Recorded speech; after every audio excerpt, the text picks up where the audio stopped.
ની આવક દેખાડીને હવે કોઈ ટેક્સ ચોરી નહીં કરી શકશે. ઇન્કમ ટેક્સ વિભાગ અને ઇસરોએ આના પર વિશેષ MOU સાઇન કર્યા છે.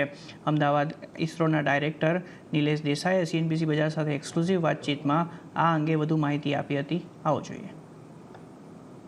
ઇન્કમ તરીકે ખપાવીને જે એક્ઝેમ્પશનો એ લોકો લેતા હોય છે, અને બીજું છે કેપિટલ ગેઇન્સ એક્ટનો ફાયદો ઉઠાવીને કે એગ્રીકલ્ચર લેન્ડને વેચીને કે એની લેનદેન કરીને એમાંથી ખોટો લાભ મેળવીને અને એને એગ્રીકલ્ચર ઇન્કમ તરીકે બતાડીને કેપિટલ ગેઇન્સમાં રાહત મેળવતા હોય છે.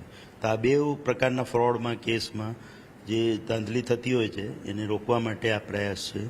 અને ઇન્કમ ટેક્સની રિક્વેસ્ટ મુજબ અમે ડેટા એનાલિટિક્સ દ્વારા અને ખાસ કરીને આપણો જે રિમોટ સેન્સિંગ ડેટા છે જે ઇસરોના સેટેલાઇટ દ્વારા એક્વાયર કરવામાં આવે છે, રિસોર્સ સેટ છે, RI સેટ છે, એવા અલગ પ્રકારના માઇક્રોવેવ રડાર સેટેલાઇટ છે, ઓપ્ટિકલ કેમેરા સિસ્ટમ છે, અને ભવિષ્યમાં હાઇપરસ્પેક્ટ્રલ ઇમેજિંગ અને લીડાર સિસ્ટમ, તો એ બધાનો ઉપયોગ કરીને આપણે જે ડેટા આપણી પાસે અવેલેબલ છે અને આ બધાનો ઉપયોગ કરીને અને નવી નવી AI/ML અને બીજી ટેકનિક્સનો ઉપયોગ કરીને ઇસરો હવે મદદ કરશે ઇન્કમ ટેક્સને, જેથી કરીને ખોટી એગ્રીકલ્ચર ઇન્કમ બતાવનારાઓને પકડી શકાશે. એવી રીતે જે કેપિટલ ગેઇન્સમાં એક્ઝેમ્પશન માગે છે કે કોઈ જમીનની લે વેચ કરી તો આ એગ્રીકલ્ચર જમીન હતી ને એમાં અમે ખેતી કરતા હતા ને હવે એને વેચવા માગીએ છીએ તો એનું એક્ઝેમ્પશન માગતા હોય છે, તો એ પણ ખબર પડી જશે કે ખરેખર એ સત્ય હકીકત શું છે.